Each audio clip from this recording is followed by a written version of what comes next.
Thank you so much, Professor Prasad. Thank you so much, Mr. Amit Sinha, and thank you so much, Namrata, for joining the panel. Um, we have already welcomed Mr. Sinha. I would like to extend our new speaker on the panel, Professor Prasad Modak, with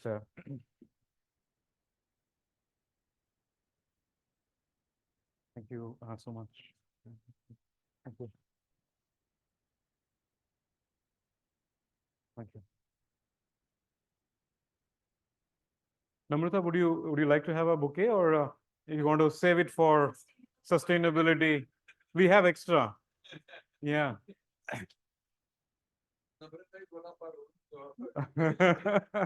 Yeah. Thank you. Yeah, आप आज यहाँ पे आ जाइए. Thank you so much, Namrata.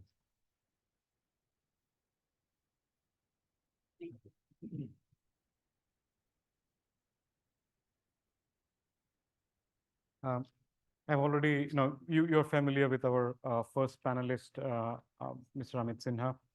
I will read out again, stellar CV, Dr. Modak, is an ex-IIT Mumbai, IIT Bombay, IIT Bombay faculty with extensive experience working with both the government as well as the corporate sector. He has advised in various capacities to several multilateral and bilateral development institutions like the ADB, IFC, UNEP, UNIDO, UNITAR, UNDP, DFID, UK, and so on and so forth. And he has been working with several governments, the government of Bangladesh, Egypt, Indonesia, Mauritius, Thailand, and Vietnam, specifically on their sustainability policies, doing very interesting policy experiments and advice. Many of them have been successfully implemented.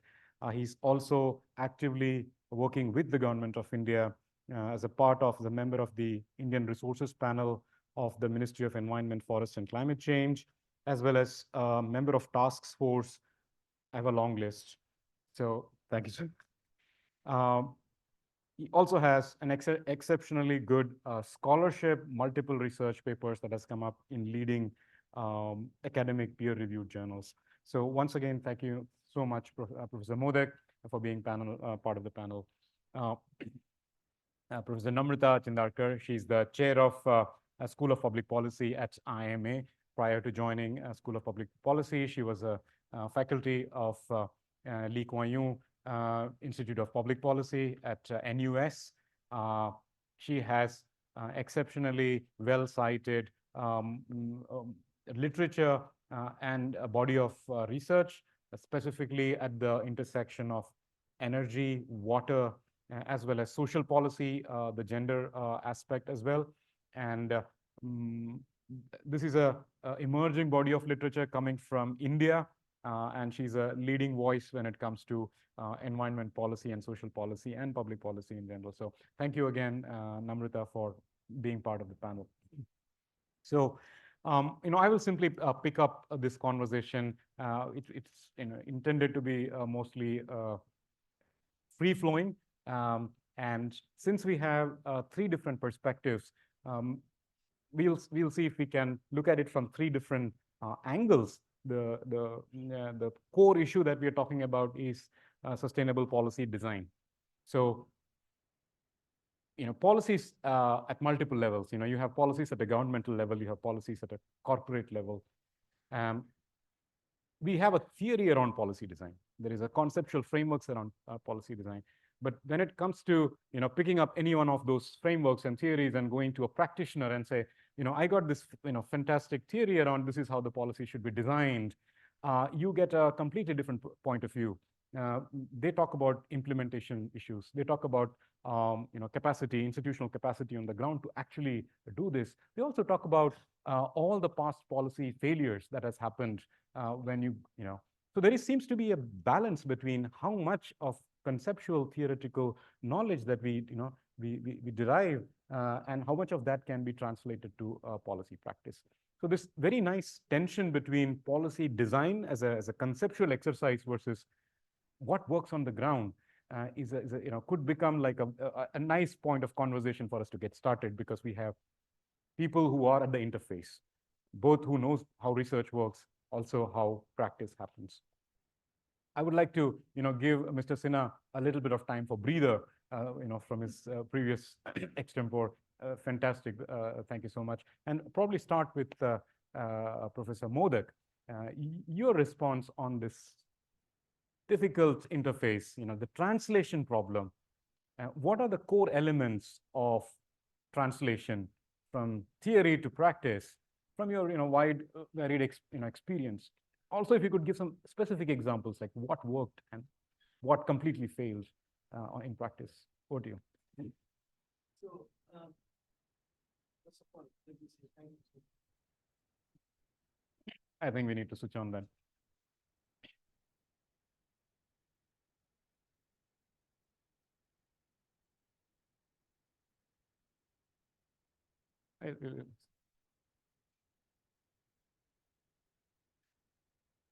Is it okay? Yep.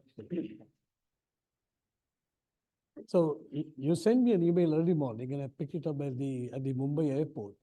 And I thought, I think the best place to think about policy when you're 30,000 feet high, flying from Mumbai to Ahmedabad, and then I thought I'll put some notes in my mobile phone. And I'm going to look at those notes, because sometimes, you think very well when you're sitting alone in the flight, and then you just miss those words when you're speaking, right? So I'm going to look at my mobile phone for something which I really want to stress, and I don't want to, lose what I could think at that time in the flight. To me, many times when I develop policies, I see 4 compartments, and it's not as a rule, but this is what I find works. So if I were to look at the policy statement per se, because one would really have to develop a policy dossier, not just a statement. If you look at a statement, I see 4 compartments. One is to express very briefly why you exist and who you are. It's very important, people that have to understand, why are you there? The second bit is, I think, to say something what you are committing unconditionally, without any compromise. I'm going to say something which you are committing yourself. Then I would say the third block may well be to talk about your aspirations. What is it which you would strive to do? You recognize it, but you can't commit it at this point of time, but you are sensitive towards some of these great ideas, very important, but then you are not still there, but you want to aspire, going there. I think the fourth block is very important, which builds on what you just asked me. How would you do it? How would you put these policy principles into practice? And what is it which you have thought of that your organization, it could be even a government, what is it which you are going to do the how part of it? Now, if I get a statement of this sort, structured in these 4 different blocks, then I, as a stakeholder, understand the intent and the commitment and the aspirations. Now, if you look at that kind of a structure globally, what you see that there has been a gradual change happening in the governments when they express their intent towards sustainability, because you already have agreed sustainable development goals. So you do see that there has been already a traction in the governments happening, expressing sustainability roadmaps, so to say, with some elements of sustainability policy principles. Corporates, on the other hand, have had to move a little faster, because the way they are getting connected to the global markets, the global material flows, and the businesses they are working on in multiple governments, that they really had to think about expressing their policies on sustainability. In fact, you would rarely see a national policy on sustainability, because that itself has to be in the country's constitution. It has to be there, mainstream.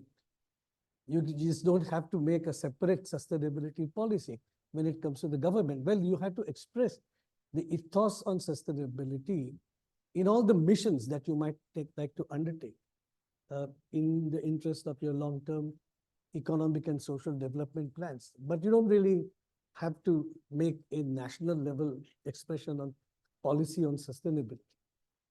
But the corporates, as I said, they have to.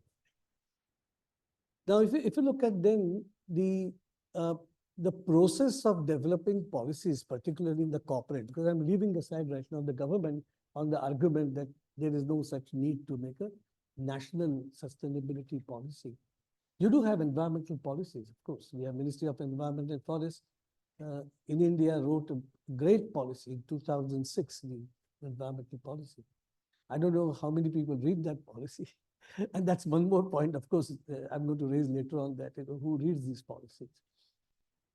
But then again, coming back to the corporate world, these policies which the corporates make, in many ways help them to go in the direction of leadership. They also would like to talk about, apart from leadership, their readiness towards the future, which also takes on board the element of resilience, that how would they look at the future when you have climate change happening. And all these would then mean, actually, the corporate doesn't have to chase many other objectives, which become what we call subordinate objectives, if you're really committing yourself and expressing well in your sustainability policy. But then the question comes that how are you supporting this policy? And for that, you need definitely guiding principles, no compromise, guiding principles, and the operational principles. The guiding principles are important because they resonate to what the world thinks today. And you want to be part of that world. The operational principles are interesting because they give rise to procedures and practices. Now, how would you translate the guiding principles into your business or governance? So if I want to communicate a policy brochure, then it's not just enough that I talk about my policy statement, but I also state my guiding and the operational principles. So they're very important for people to understand that how much my intent is and how part starts coming in gradually. Now, guiding principles, let me give you one example that how we used to write earlier. We used to always say the principle of do no harm. We don't want to do any harm. Today we say do no significant harm.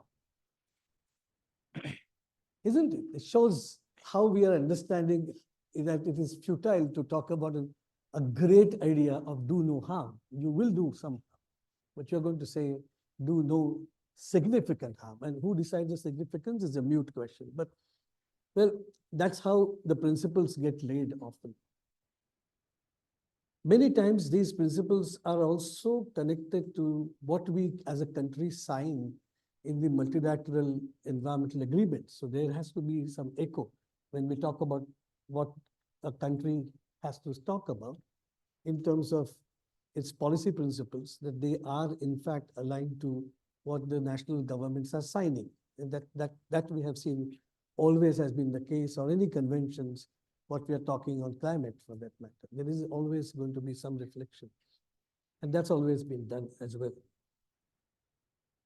If we go to the next part of it, that, I'm now moving again to the corporate world, that for the corporate, when you have those policies, it's important that we understand how successful are we.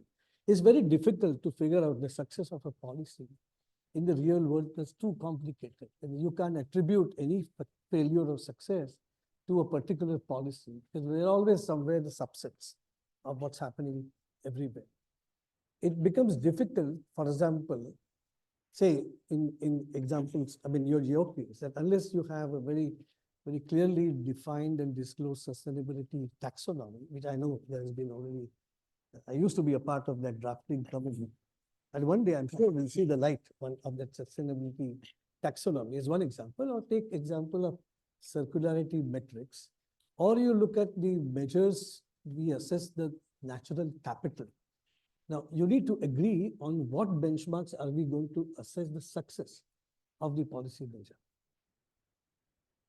So I'm going to add a little bit more and then stop, because I think we're going to do a discussion. There are many other points that I'll bring it. But when it comes to ask the question, what has worked and what probably has not worked? I'll talk about what has worked. There are many examples where you do see a great impact of policies on sustainability. And I would say green housing programs all across the world, national level, etc., they have made a huge difference. And I was looking at last 10 years statistics on the just the millions of square feet in India under the Green Building Code. It's steeply rising. And that's great. And there were policy measures, incentivization, recognition, all that was used to support those policies, and it worked. You also see energy transition policies going strong. Also recognizing the importance of just transition while we talk about energy transition. That's great. But you also have, let me end with giving you very difficult examples that today we are facing. Is on one side, we want to phase out the toxic substances and also want to reduce the extraction of critical raw materials. But at the same time, we want to push renewable energy sector, electric vehicles for that matter, where we are creating a huge demand for that, those very toxic materials and the critical raw materials. And you would see specifically right now the debate happening in the United States and Biden government facing a big difficulty that how do you balance between the interest to protect the ecological security on one side and promoting clean energy transition on the other hand. So that means it just tells us that, you know, driving a sustainability policy is not easy at all. It tells them that if we were to look at, therefore, the importance of new age materials and innovations on that, or do we reflect then how do we make our lifestyles more sustainable, tame the consumption, and are there policy measures, therefore, will help us to move towards that? But the world today is so fragmented, so uneven governance, and there are many who have not against those who have. The question then comes, for whom are we making the sustainability policies? I don't have an answer to that. Thank you so much. I pick a couple of good ideas that you want to articulate, like clarity in articulating the statement of purpose, which is where it starts to sort of trickling down. You gave some good examples. Let's say the Green Building Code that has sort of gone down well. Also, let's say something, and it was supported by a certain menu on portfolio of both taxes as well as sticks and carrot approach, right? We have some other very good examples. For example, LED adoption. LED adoption in India, I would say it's a success. Today you can probably buy an LED lamp at the cheapest rate anywhere in the world. Again, it was a policy push. Yeah, it's a policy push. It was a policy design and a public procurement as a specific instrument that was used, which was. But all these are like sporadic instances, as if though of experimentation. Like somebody who's an enlightened policymaker, who has spent some time in somewhere in academia says, oh, I learned this thing. Public procurement could make the cost down. Let me do this. I'll come back to that. What are some of those leading new ideas that you see in the literature, research that you feel should actually go down to one of those enlightened policymakers to make a difference? Yeah, no, thank you, Anish, for that question. And thank you so much for sort of giving the structure to our discussion, Professor Modak. So I'll go back to what you said, sort of defining what the problem is or what the statement of purpose is. So the leading ideas, and I'll change the language a little bit to sort of the policy speak now, which is more, of course, policy academic speak. So there are two, I would say, frameworks which have become the go-to frameworks.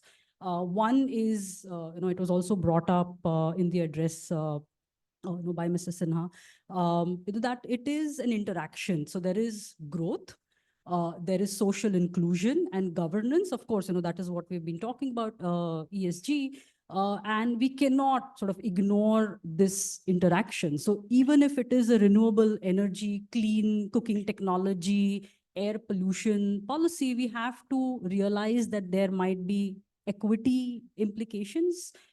There might be, say, gender implications. There is now more and more attention given to energy justice and not just energy access. So the literature has been pushed in that direction as well. So this interaction is one framework. And then the other framework, I'll quote a former colleague here who has now sort of become a leading voice in climate policy, Ben Kishore, and he uses this term called the super wicked problem, right? Climate change as a super wicked problem. And there are three very clear aspects to it. First, it is time critical. Second, there is no central authority to manage it, no national policy on sustainability or climate change specifically. And the actors who seek to rectify it are also the ones who are causing it, right? So there is always going to be this negotiations problem. So every COP, the biggest news that comes out of any COP is that the negotiations are not really producing. Sorry, you are the traffic. you are the you You're don't not in the realize that traffic, in that you are the traffic hai, traffic. but you are also causing, right? You are the traffic. So these these aspects of a super wicked problem that climate change is then makes us rethink how do we think of the specific policy tools.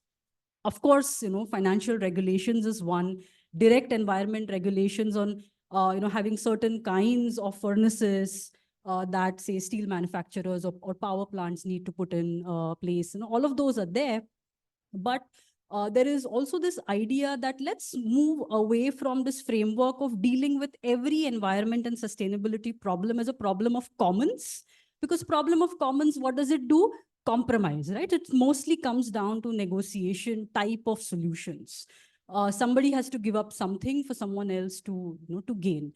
And that has failed, because that's what you were asking. What has failed? A lot of these tools based on the idea of commons have failed. Instead, what has worked is, again, coming from this new literature on policy design and climate change, is let's take a path dependency approach, right? Let's look at historically, what has happened in the Paris Agreement and why didn't it work? So again, three aspects there. We need to get immediate, not just buy-in, but lock-in, right? A policy which is irreversible in a way. Second, it has to be entrenched over time. So long-termism, right? So it has to have some flavor of long-termism. And over time, we should be able to expand support on that particular policy. So what are the good examples here? I think a very good example, since you mentioned, specifically energy, is this feed-in tariff.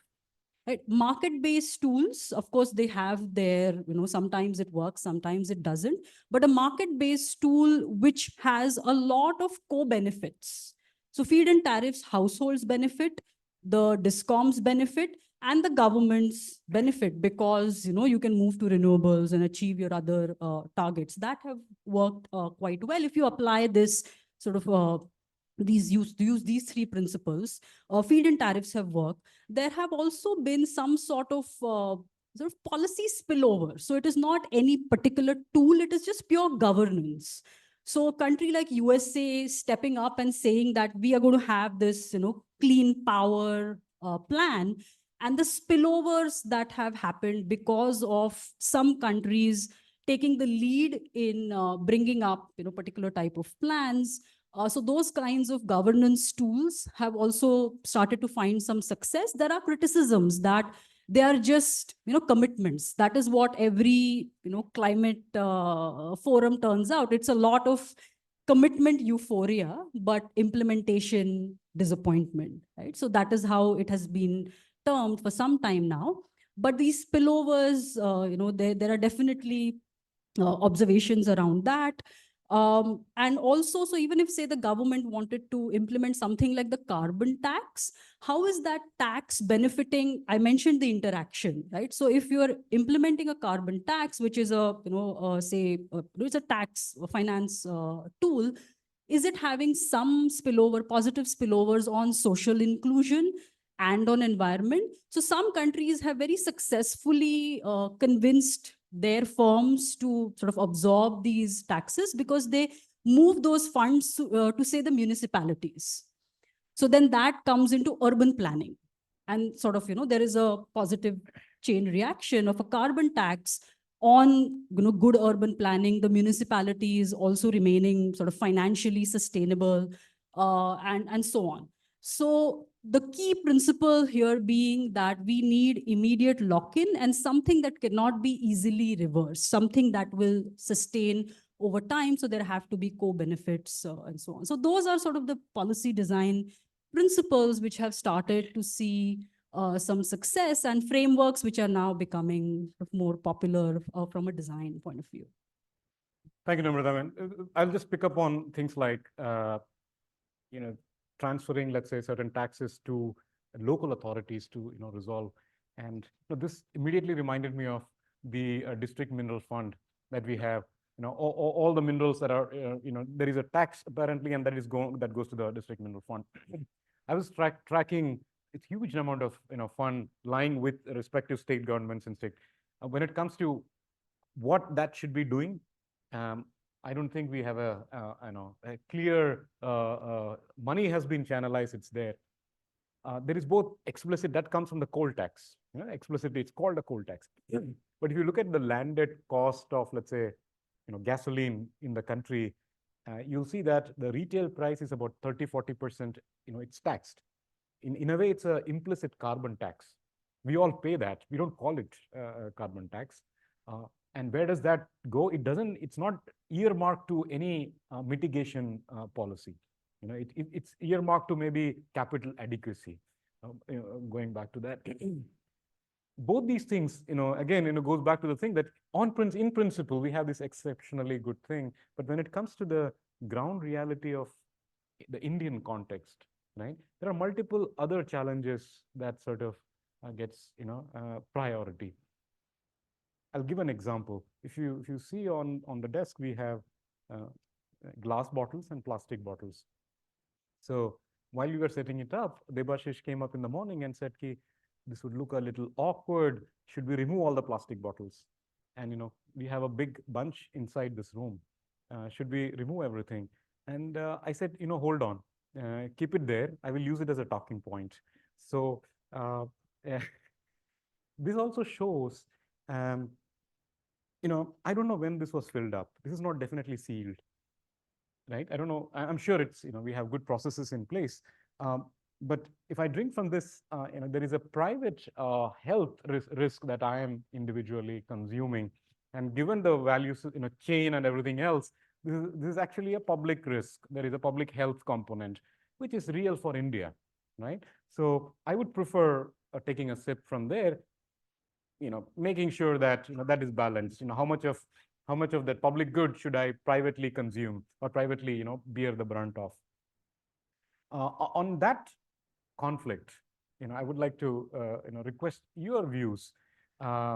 Given the Indian context, given the, different priorities, access to energy is something, we haven't yet figured out.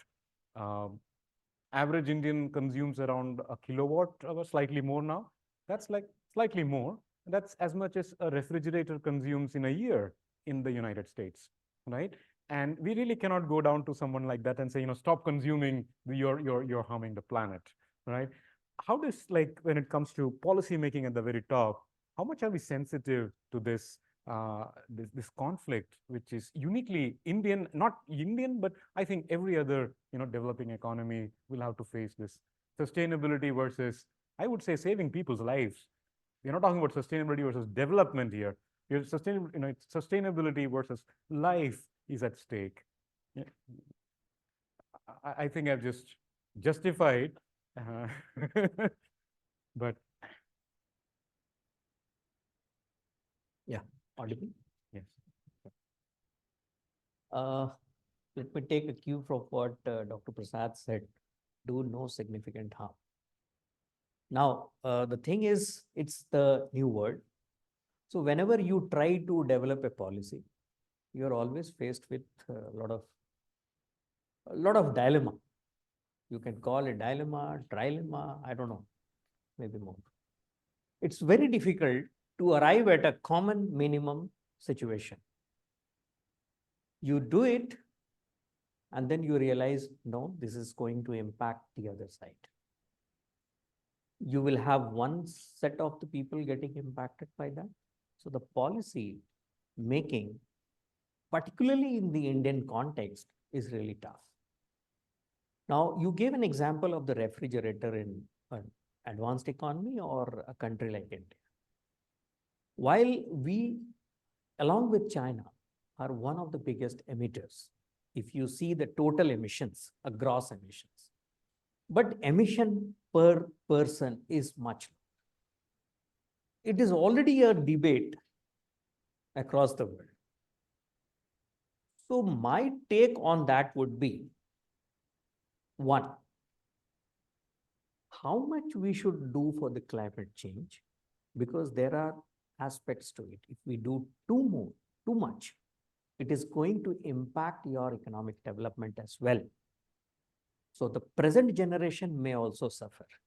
If you don't do, again, the present generation will also suffer, the future will also suffer. The question is how much? That is very easy said than done. It's not so easy to arrive at a figure. Second, at the same time, you have to be mindful of what is going on in the international fora. See, when you attend, or when we attend the international body meetings, let us do like this, let us do like this.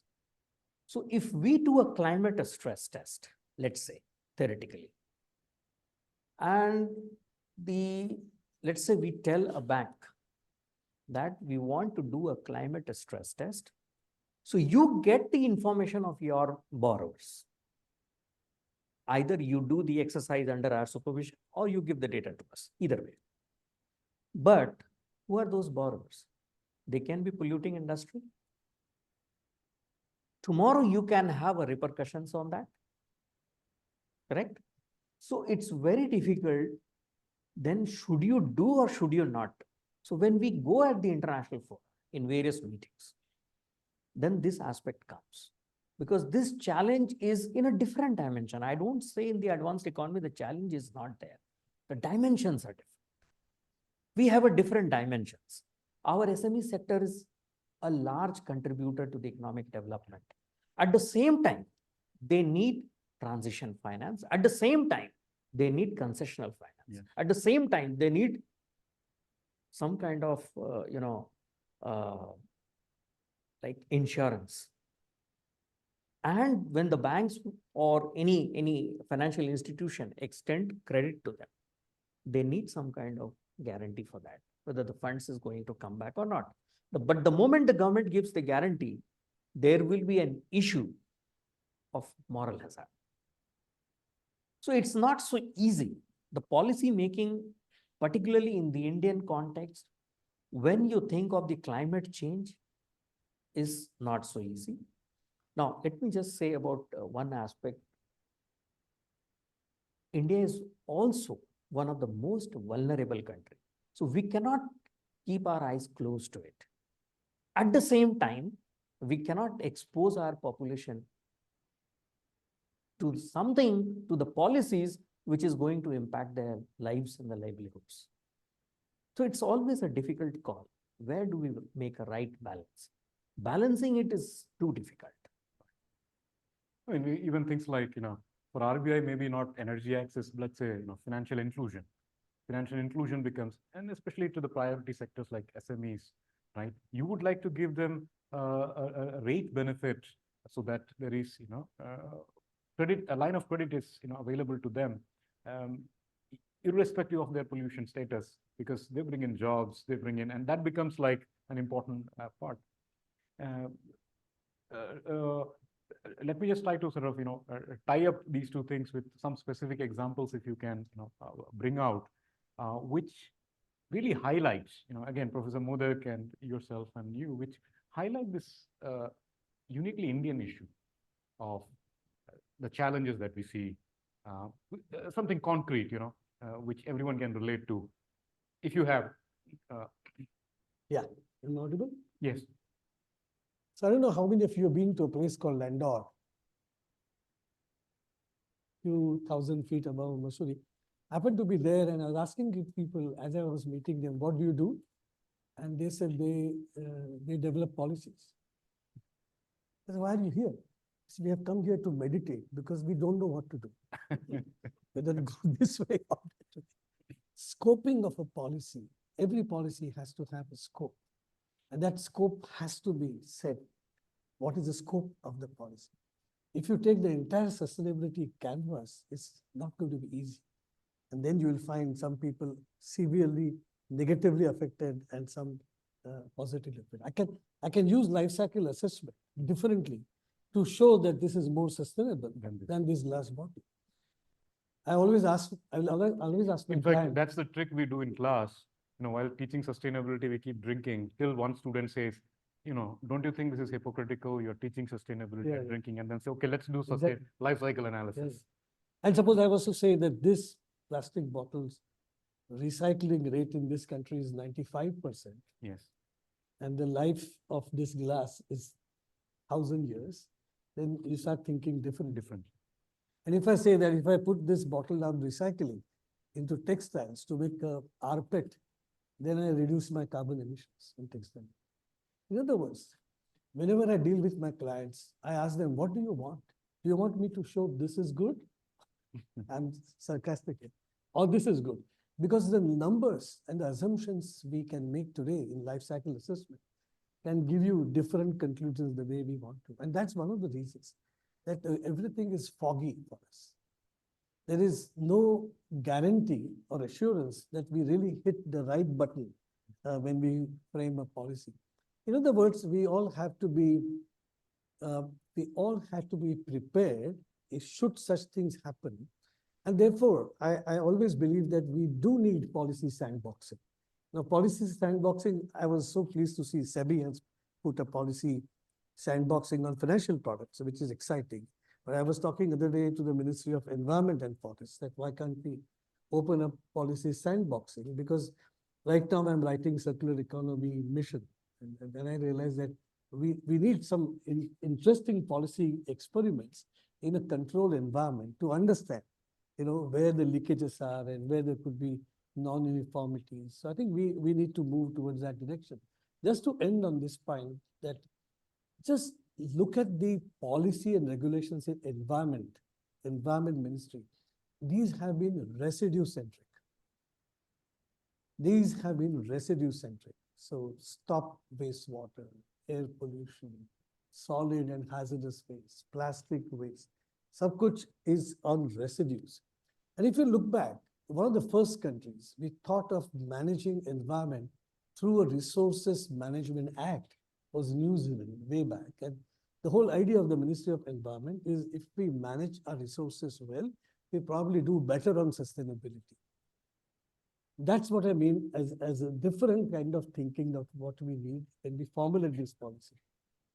3 years ago, we formulated in the Ministry of Environment a national policy on resource efficiency. It never saw the light. According to me, the test of a good policy is when it never gets released. Then it's a good policy. Mr. Sinha, any examples that comes to your mind, which exceptionally good on paper, on design, financial product or anything that you could think of, but on the ground facing a lot of challenges, or never took off like resource efficiency, like I was saying? On the aspects,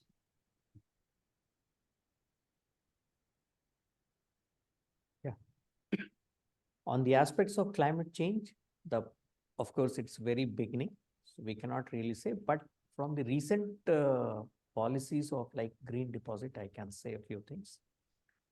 The green deposit is very recent although, but there are a lot of challenges.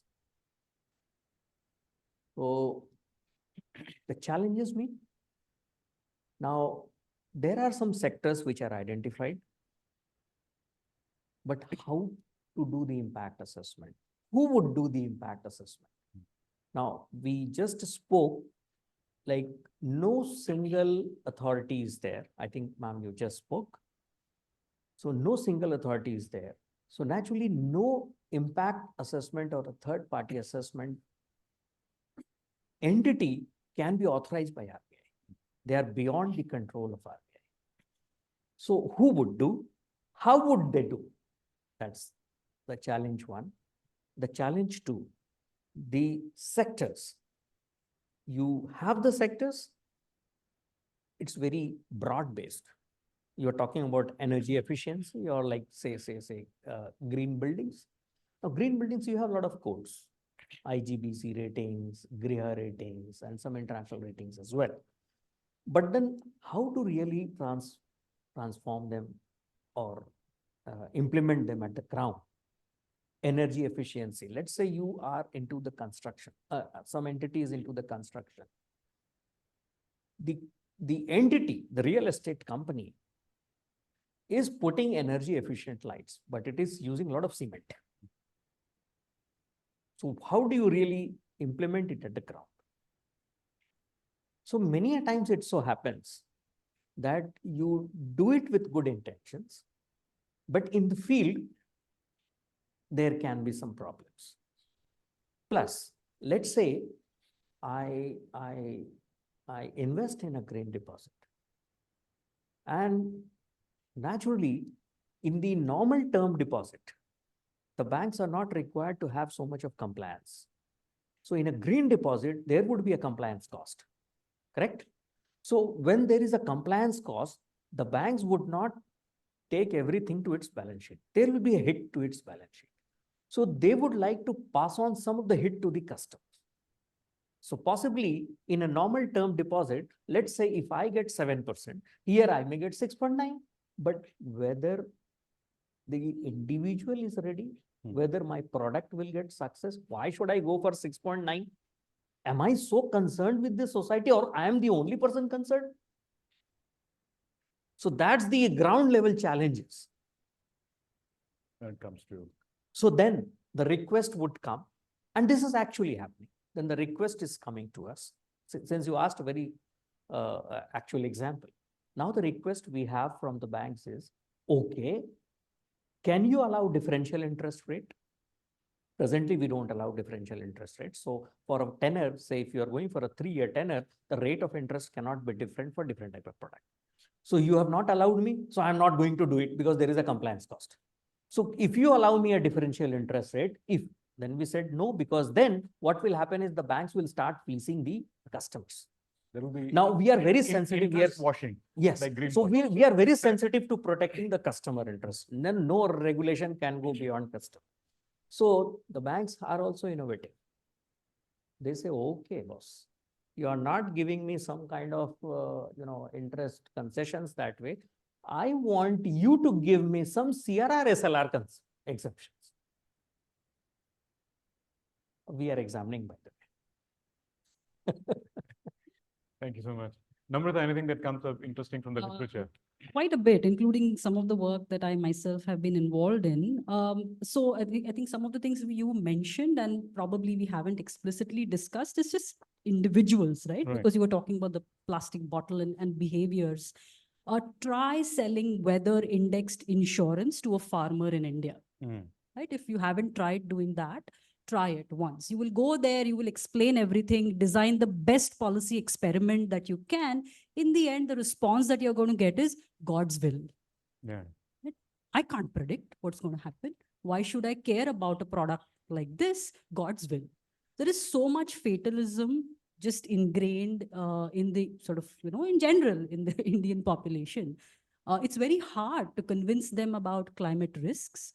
The farmers say God's will. Yeah. As SMEs say it is RBI's will. RBI's will. So, Yeah. So different people's wills except for the individuals. So while great on paper and great in theory and technically, the best possible design, it's still very difficult to change that kind of a behavior. Second is, I think there is now some consensus around, from a planner's perspective, how should we approach sustainability? So I will again use discussion that we have already had, that it is about fulfilling present needs without considerable or major harm to the future. So this present needs we of course cannot ignore, and a lot of the Indian policy is now designed that way, including what is happening in the COP, which is that food security. We have emphasized that for us food security is important. If you are going to tell us to stop deforesting because that is more important, no, we're not going to buy into that. But instead, what we might do is make agriculture more sustainable. So we might then also add like solar pumps into the policy mix, instead of saying that we're only going to prioritize one type of tool, which is deforestation.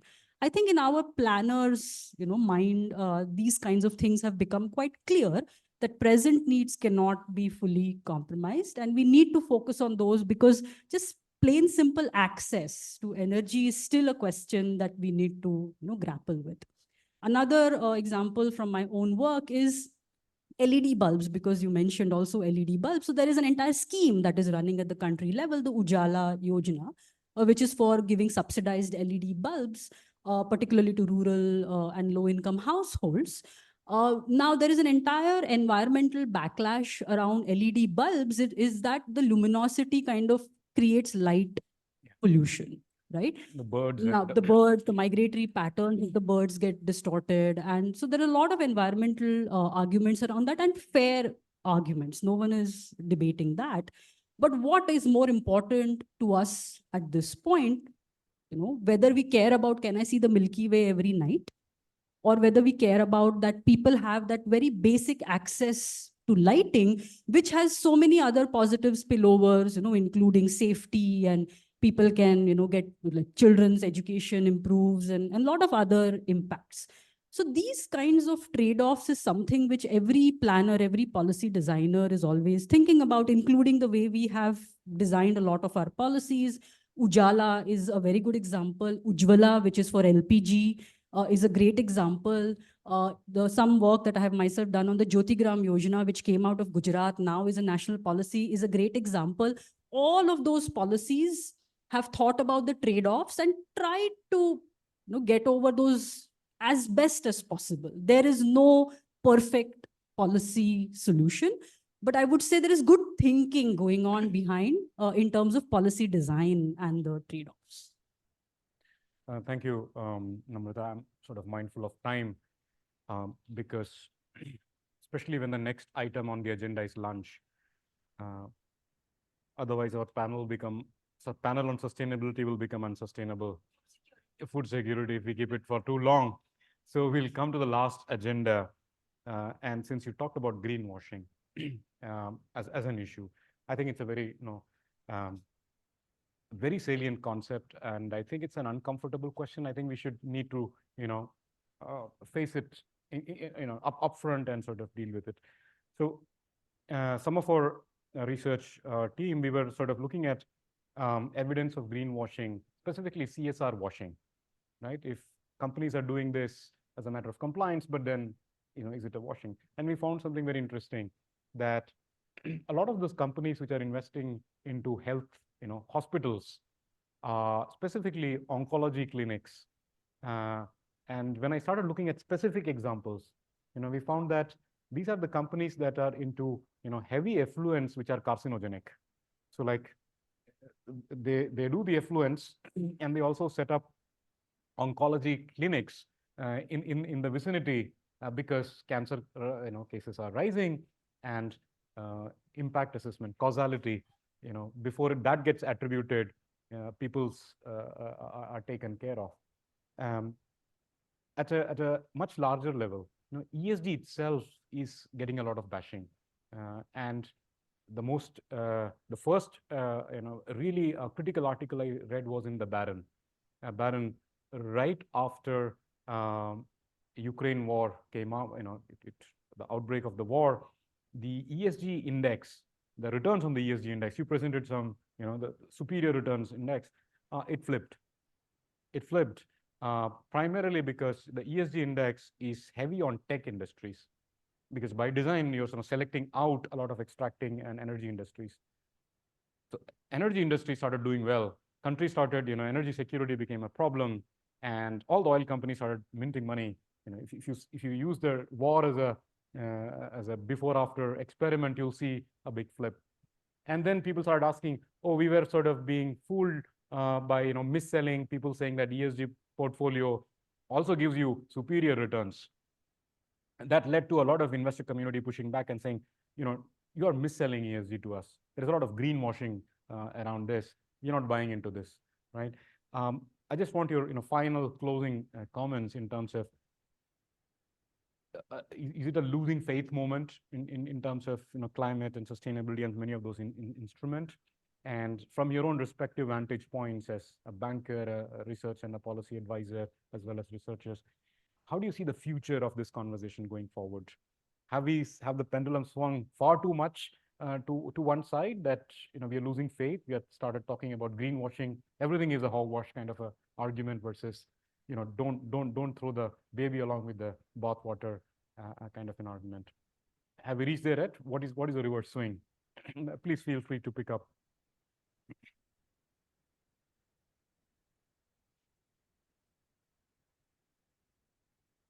I mean, greenwashing is something which is happening, and the accusations are also happening. We have heard a number of instances where a big bank was accused because they had put up a lot of advertisements that we have been doing this on ESG, and then they were accused that your investments, your portfolio is big on fossil fuels. So that's nothing new. So it is also a reality, and the accusation is also a reality. The question is, how do you address? Ideally, we should be thinking on how can that be addressed. So if imperfections are there, they need to be addressed. And there, the role of policymakers would be important. The role of researchers would be important. One thing could be like the standardization of definitions. That's why you need a taxonomy. You do have taxonomy, not that you don't have a taxonomy. I'm not talking specific to India. Globally, a lot of taxonomy is there. Which sector is called green, brown, or orange? Many have developed the principle-based taxonomy, but you need to have a common ground of taxonomy. So a lot of work is still going on. Standardization. So that one aspect. The second aspect. So once the definition is clear, the second aspect, the role of specific policymaker. How do they decide on the boundaries? How where exactly the investments according to the definition? How to assess? How do you assess whether it is that impactful or not? If it is a green or it has a social impact. Somebody asked this question, I think in the morning, about the social impact. So whether those social impact indicators are there or not, and then how to monitor that. So you need to have a very specific metrics and targets. End of it, you need to have a very robust disclosure standards. It's not the voluntary disclosures. It has to be a mandatory disclosure driven by the policymaker. With assurances, I believe. With assurances. With assurances. And then the disclosures, like we have in India, like BRSR kicking in. So there need to have these are some of the things which can really go into checking the greenwashing. But otherwise, greenwashing is a reality, SDG washing, by whatever name you call it. Right. I mean, basically, you're invoking the market for lemons kind of an argument, the information asymmetry. If the regulator comes up, lemons defect would also be there. Yes, right. That's what you were saying. So asymmetry information. Yeah, assurances, standards, benchmarking. Yes. That will. The people can start. Yes. Professor Modak, do you have any thoughts? Or Namrata.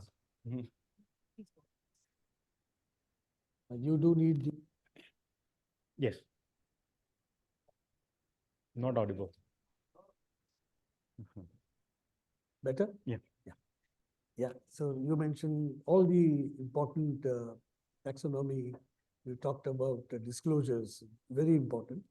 I would just add to that apart from that, we need more and more, I would even say looks basic, but awareness. extremely important, that we have to build awareness, people understanding that the sustainability concept, whatever claims are being made, especially when it comes to, I would say, even basics of green shopping. That people many times, I think these grievances comes when you're shopping, which you feel is really green, but it's just a tall claim and it's not. So when you mentioned just now about the taxonomies and standards, I think one of the, again, I would say major role has been played by certifiers and eco-labels when it comes to product purchasing and the green procurement policies. If they are really tightly woven and they are objective, auditable, like you said, so there is some assurance, I think you would soon see greenwashing as a big risk. And if there is a legal recourse one takes, and that may even lead to not just the penalties, but also business interruptions, that can become a big threat. Also, if disclosed and found that there is a greenwashing, investor walkout has been seen already, that itself is a big threat. So I think there are many forces only we'll have to look at, so that you can keep reducing. I think we are in that phase. It always happens that, something goes up, rises, and then you get all kinds of tall claims, and we got to figure out. So system itself is often self-organizing. We have to Correcting give a bit, itself to we have to give some time for that. Again, I think a lot of points have already been raised. I will just conclude by saying, one sort of principle of policy making that I learned during my years in Singapore, which is pragmatism, right? That's the highlight, that's the principle using which a lot of the policy is designed.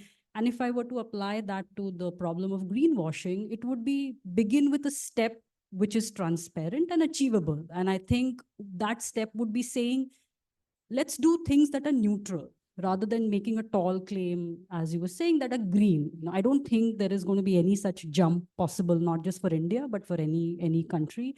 So if it's about jobs, let's just say neutral jobs, and then you can move to more and more creation of green jobs, and similarly apply to all sectors, whether it is construction or transportation and so on. And I think that would be the way to move forward. Also then sort of the response, like the regulatory response. So everybody understands, what exactly are we out there to achieve. So standards, indicators, labeling, I think all of that is just going to facilitate, but the clear definitions, the agreement on what we mean by neutral and what we mean by green would be a good first step. And then sort of pragmatically we move towards more ambitious goals. I think that would be my conclusion. So on the note of pragmatism, and I earlier invoked lunch, I think we have to conclude this session. Once again, I will not do the classic rookie mistake of trying to summarize excellent points